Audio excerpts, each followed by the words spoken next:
te ñàkkuñu fayda ba ay organisation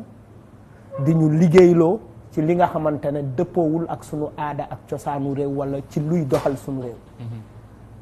ñoom ñu ngi ñuy saytu organisation yooyu joxuñu la xaalis rek ne muuta dañ lay saytu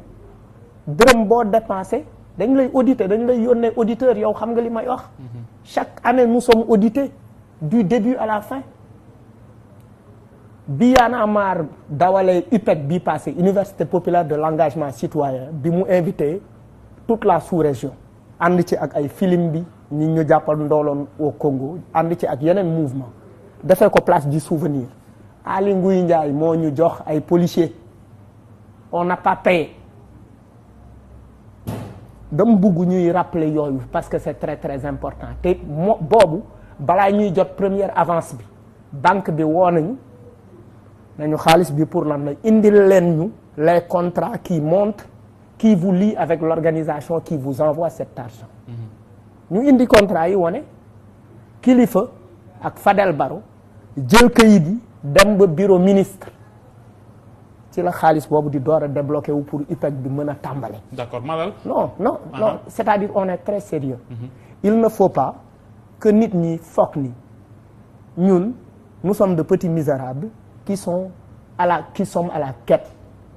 de financement illicite comme niñ koy waxee way presse bi lan la wax et puis ban presse source A journaliste nga dama la ñaan demal nga gëstu lan mooy les source A kan mooy fondateur bi kan moo ko moom qui est le bailleur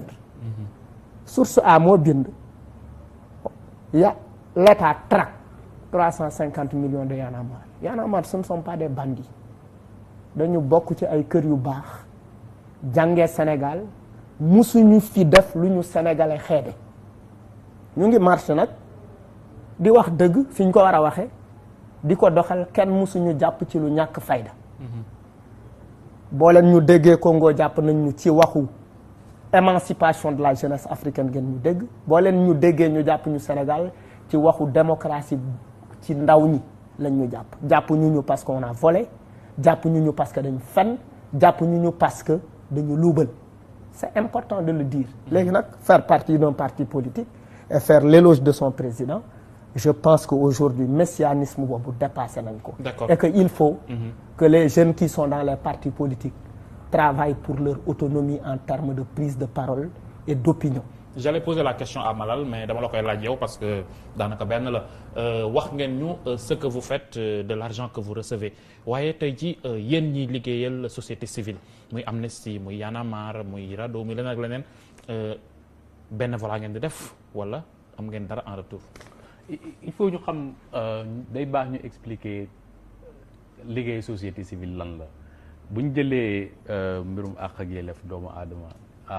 dama ciy revenir toujours pour ñu xam li ñuy wax ci ban base lañ ko teg boo jëlee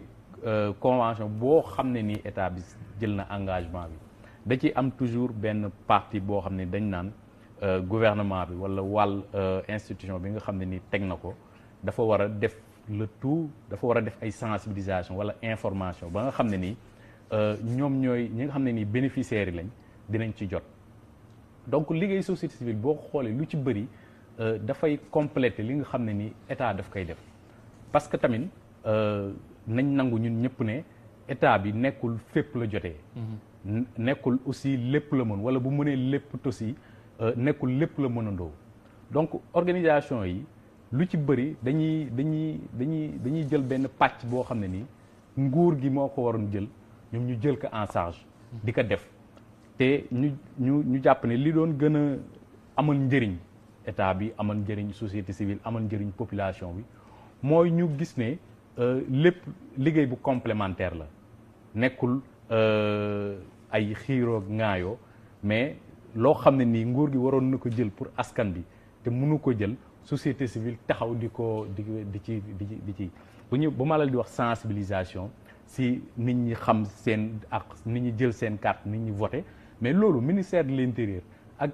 Sénat wala yeneen structure lu ci bëri dañuy def ay spot di sensibiliser parce que bu ñu defee carte yi aussi te nit ñi jëluñ ko du am njëriñ bu ñu jëlee carte yi te voté wuñ duñ am njëriñ bu fekkee nee nañ état bi dafa war a taxawu population bi te ak yooyu noonu nga xam ne ñun ñoo dem ci bitim réew négocier ko foofu noonu laaj ndimbal ñu jox ñu ko te àggul si ñoom du am njëriñ bu ma ñëwee ci sa laaj bi amnistie dafa am ñaari pàcc muy man muy Seydi mi nga xam ne moom lañ gën a xam ak ñeneen dañ nekk lu toll juróom-benn nit yoo xam ne nii amnistie ay fonctionnaire amnistie lañ amnistie moom moo leen recruter donc ñun amnistie la ñu xëyal amnistie la ñu gontal yaa ngi dégg mu am ci wàll gi benn ñi ñuy wax membre yi maanaam ñi nga xam ne nii amnistie li muy def daf leen intéressé mu nekk ku ci nekk nag nga ñëw ne man de bëgg naa yokk ci li ngeen di def wala bëgg naa participer ci li ngeen di def mën naa ci def sama xaalis wala ma def ci sama xam-xam wala jot boo xam ne nii am naa ko ma defal leen ko. loolu ay membre la ñu am ko ci yeneen kuréel yëpp yoo xam ne nii ñu ngi ci Sénégal mu ngi ci àdduna bi yëpp parce que tey jii nii amnistie am na lu tolloo juróom-ñaari millions membres yoo xam ne nii lu ci bëri loo xam ne nii amnistie mu ngi koy def ñoom ñoo koy def loo xam ne nii amnistie mu ngi koy yor ci alal ci ñoom la jógee wax joo xam ne nii amnistie aussi mu ngi koy wax si ñooñu la jógee donc ñi nga xam ne nii muy Seydi muy man mi toog fi muy keneen lu ci bëri ay porte parole lañ rek. mais am na ñoo xam ne nii par exemple ci côté bi am nañ suñu conseil d'administration boo xam ne nii président amnistie moom moo ko jiite amnistie boo gis ci réew mi am na président fii nii maître Diène Ndiaye moom mooy président amnistie avant moom nekkoon na Nafi Samba Ka bu nekk professeur université maître Demba Ciré Bathily Dadi Sagna ak ñeneen donc mu nekk loo xam ne nii am na loo ñu ci bëri bénévolat lañ ciy def am na ñoo xam ne organisation moom moo leen recruter parce que bu fekkee dafa war a nekk aussi benn loo xam ne nii dafa taxaw dafa périn di jël liggéey